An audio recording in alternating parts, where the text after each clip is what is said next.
Say what you want to about WWE at the moment, but I think it's fair to say they're not really connecting with their fan base in the way they would want. And yeah, social media does make that 1,000 times worse as we all shout into the abyss. There's a lot of other things around that, which again proves that this is the case. The major one is that TV ratings continue to go down and down and down and down, which suggests that the casual fan has now left, and it's left the product with just us, the hardcores. And as much as I love me, and as much as I love you, that's not ideal. But based on an article over on WhatCulture.com, 7 reasons WWE isn't engaging its fans, which you should go and read right now, I'm gonna break down all the points and see what the issues are. Why? Here's why.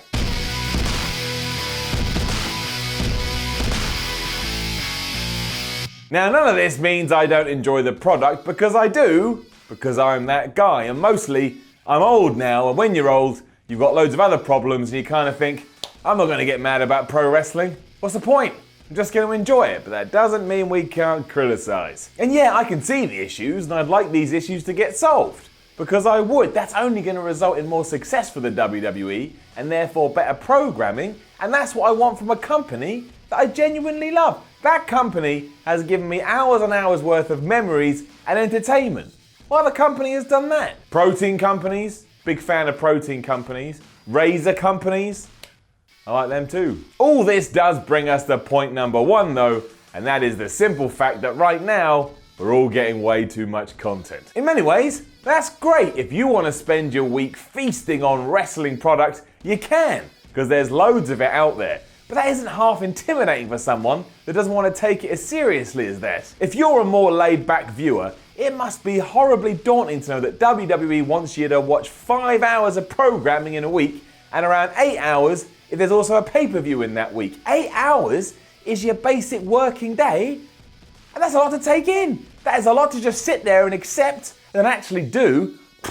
That's a different matter entirely. People say that content is king, but people also say that less is more. And what this proves is that you shouldn't just listen or quote stupid old sayings, and you should take a step back and look at the situation. If we do that, it's quite clear there's just too much. Finding that balance where a hardcore fan feels satisfied but a casual fan doesn't feel put off is quite hard, and right now, simply put, WWE isn't getting it right. They do a great job with video packages and whatnot to try and catch people up to speed, but that doesn't mean there isn't the tiniest bit of fear when Michael Cole welcomes you to a 3-hour edition of Monday Night Raw. Which does bring us to point number 2, and that is the lack of focus. Both Raw and SmackDown feel exactly the same, so most weeks you're like, well, does it really matter which one I watch? I'm going to get recaps on both, and ultimately, it's exactly the same format. Nothing ever changes. That in turn makes it incredibly hard to care about, because essentially what we have here is actually one really long program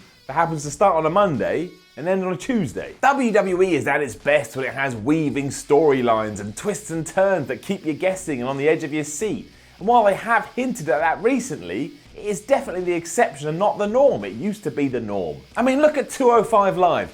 That's meant to be a program about high flyers and high action and adrenaline, but it's not. It's the same as everything else. At least NXT kinda knows what it wants to be. That feels like a developmental territory that's doing its own thing to get to a certain point. But everything else is so by the numbers, it all starts to blur into one, and it's hard for any fan to care.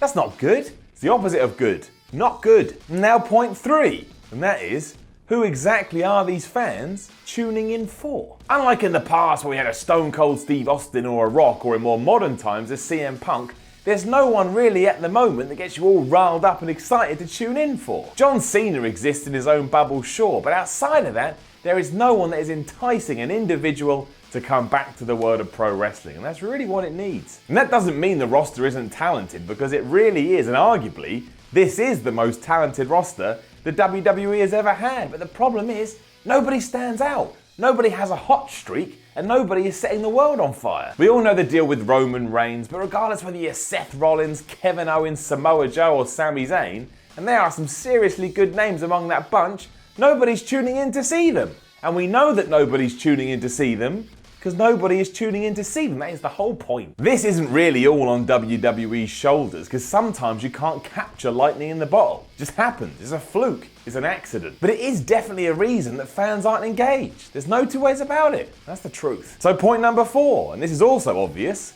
there's no compelling storylines. There has been a slight turn with this lately because the war between Samoa Joe and Brock Lesnar has been great, and lesser ones, such as everything going on with Big Cass and Enzo, does have us interested. It does have us intrigued, but as I said before, this feels new. It feels fresh, and there was a time when it was going on constantly. They're not permeating the entire card at the moment, and if you went back to the Attitude Era, and don't get me wrong, some of the Attitude Era is actually really shit. If you watch it now, you're gonna go, yeah, that's shit.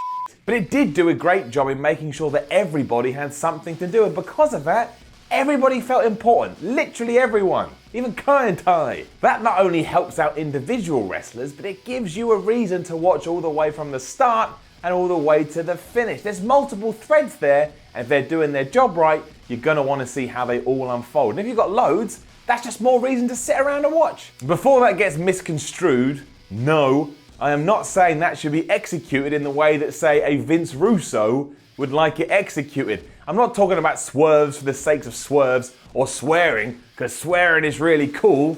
That is ridiculous. I'm just talking about making sure everybody in the show feels really important. And a great way to add importance is to give them something to do rather than just stand around backstage like a massive jobber. Side note too, I listened to Vince Russo's podcast the other day. That's all I'll say. Anyway, on to the next point, and that does come in the form of championship gold, or in this sense, how little championship gold actually means today. It doesn't help that we have 2 world champs, 2 women champs, 2 tag champs, and essentially 2 mid-card champions, and we've got a cruiserweight champion as well. The whole point here is I'm meant to look at it from a very casual point of view and go, oh, they're the best wrestler. But how can I do that when there's 2 best wrestlers? Huh? As much as WWE may not want it to be, there should be occasions where it's treated like a sport. Because, you know, people watch sport, they pick their favourite team, they invest in that team, and then they're happy when they win, and they're sad when they lose. Sport! It's such an easy concept, yet it's really hard to do where WWE is concerned, because there's not one title holder. Again, how do I know who the best man or woman in the company is when 2 people are holding it? Gibberish. And it's also gibberish that stables seem to have been forgotten about entirely, which brings us to our next point.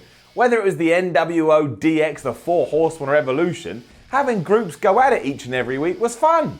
Now it's just vanished. The Bullet Club are proving that there's still loads of worth in this idea, and yet WWE doesn't care about it at all. Not only does it allow you to focus on wrestlers who may be doing nothing, but it's just something extra to add to the card, so it's not the same thing after and after and after and after and after and after and after the other. And this isn't an instant fix, but it would give each show something different and pepper it with something a bit new. Hell, even make the Titus brand a thing as long as you treat it seriously and don't treat it like a joke, which may be a problem in itself. On top of all of this as well, I think it's also fair to say that both Raw and SmackDown, well, they can be a little bit boring, which is our next point. This isn't because people aren't trying, but the parameters they're asked to work within make things really hard.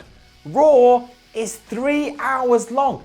3 hours, I know it ties into the USA deal and money, but it's hard to make anything interesting for 3 hours. What can you do for 3 hours and still be interested in that at the end of the 3 hours? Even if you boink for 3 hours, when you're about 45 minutes in, you're probably going to start thinking, could probably stop boinking now and do something else. Also, WWE loves to fall into patterns all the time. When you've seen something once, you don't want to see it again, and instead, we're seeing it constantly. You want to be tricked, surprised, taken on a ride. But at the moment, they seem to have got into a habit of taking one wrestler on a Monday and then doing exactly the same thing the following Monday. That's not fun.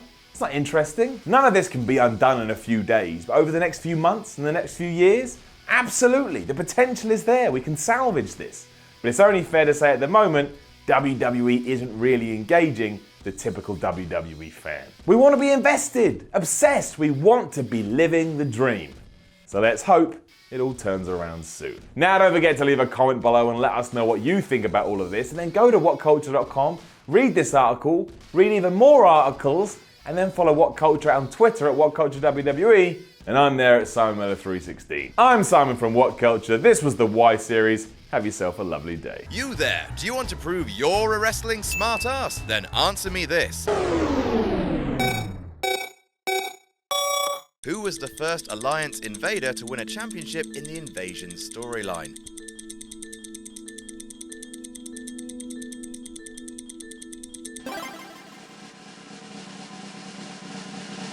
It was Mike Awesome, it was the Hardcore Championship. Did you get it? I don't care. To test yourself and whatever friends you might have, buy the new WhatCulture Wrestling trivia game available at shop.whatculture.com.